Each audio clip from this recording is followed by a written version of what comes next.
Hi friends, வணக்கம். Welcome to Lasya channel. ரொம்ப டேஸ்டியான கறி மசாலா எப்படி செய்கிறதுன்னு தான் பார்ப்போம். இது ரொம்ப கஷ்டம் இல்லை, ரொம்ப ஈஸியானது தான். ஒரு வானலை வச்சுட்டு அது கொஞ்சம் சூடான உடனே 1/4 கிலோ மல்லியை மீடியம் ஃப்ளேம்லேயே வச்சு வறுத்து எடுத்துக்கலாம். அப்போ தான் அது ஒரே மாதிரி வறுபடும். நிறைய மல்லிகை போட்டு வறுத்து எடுத்தோம்னா ஒன்று வறுபடும், ஒன்று வறுபடாது. அதுக்காக தான் நான் 1/4 கிலோ மல்லியை லோ ஃப்ளேம்லேயே வச்சு வறுத்து எடுத்துக்க போகிறேன். கலர் சேஞ்ச் ஆகிட்டு மல்லியோட வாசனை அதிகமாக வரும் பொழுது இதை எடுத்து இன்னொரு பாத்திரத்துக்கு மாற்றிக்கலாம். 200 கிராம் வரமிளகாயும் வறுத்து எடுத்துக்கலாம், கலர் மாறுற வரைக்கும். அடுத்து 300 கிராம் கடலைப்பருப்பையும் மீடியம் ஃப்ளேம்லேயே வச்சு வறுத்து எடுத்துக்கலாம்.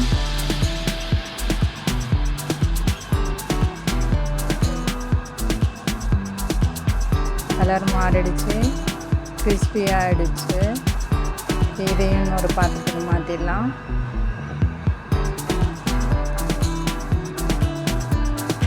250 கிராம் உளுந்தையும் எடுத்து வறுத்து எடுத்துக்கலாம். இது மீடியம் ஃப்ளேம்லேயே கலர் மாறுற வரைக்கும் வறுத்து எடுத்துக்கலாம்.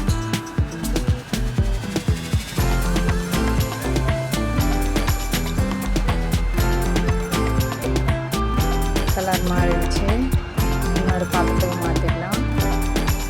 200 கிராம் ஜீரகம் லோ ஃப்ளேமில் வச்சு வறுத்து எடுத்துக்கலாம். இது ரொம்ப சின்னதாக இருக்கிறதுனால லோ ஃப்ளேம்லேயே வச்சு வறுத்தா தான் கருகாமல் இருக்கும். 200 கிராம் மிளகு, அதையும் வறுத்து எடுத்துக்கலாம். 100 கிராம் அன்னாச்சி பூவையும் வறுத்து எடுத்துக்கலாம்.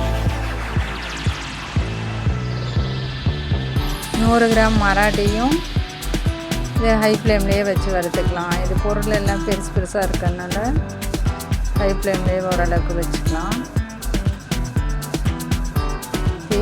தீஞ்சு போயிடும் அப்படிங்கிறதுக்காக தான் நான் மீடியம் ஃப்ளேம்லேயே ஒவ்வொன்றையும் வச்சு வறுத்து எடுத்துருக்கேன். சோம்பு 200 கிராம் மீடியம் ஃப்ளேம்லேயே வச்சு வறுத்து எடுத்துக்கலாம். கலர் மாறிடுச்சு, வாசனையும் வர ஆரம்பிச்சிச்சு. இதை இன்னொரு பாத்திரத்துக்கு மாற்றிக்கலாம். 20 கிராம் ஏலக்காவும் மீடியம் ஃப்ளேம்லேயே வச்சு வறுத்து எடுத்துக்கலாம்.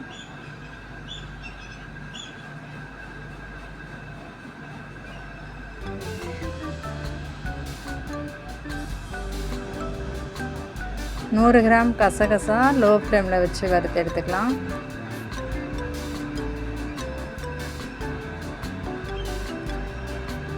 100 கிராம் லவங்கத்தையும் வறுத்து எடுத்துக்கலாம். இது மீடியம் ஃப்ளேம்லேயே வச்சு வறுத்து எடுத்துக்கலாம்.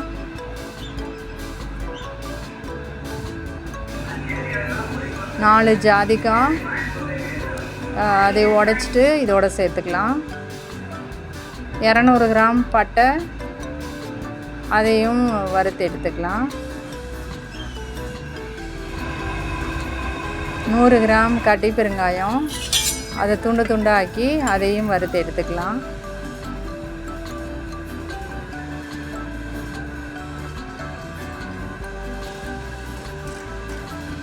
ஓரளவுக்கு எல்லாம் கலர் மாற ஆரம்பிச்சிச்சு. இதை எடுத்து இன்னொரு பாத்திரத்துக்கு மாற்றிக்கலாம். 50 கிராம் கல்பாசி,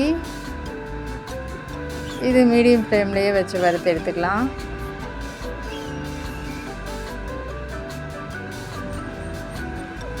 இதோட கல் உப்பு 1/4 கிலோ சேர்த்துக்கலாம். 2 கிலோ மல்லி, 1 கிலோ மிளகாய், அதோட எல்லா பொருளையும் சேர்த்து வறுத்து எடுத்துக்கிட்டோம். 50 கிராம் சுக்கு இதோட நுணுக்கி சேர்த்துக்கலாம். இந்த வறுத்த பெருங்காயத்தை இதோட சேர்த்துக்கலாம். 20 கிராம் பிரிஞ்சி இலை இதோடு சேர்த்து நல்லா காய வச்சுட்டு மிஷினில் கொடுத்து அரைச்சிக்கலாம். இவ்வளவும் மிக்சியில் அரைக்க முடியாது. இப்போ ரொம்ப டேஸ்டியான கறி மசால் ரெடி.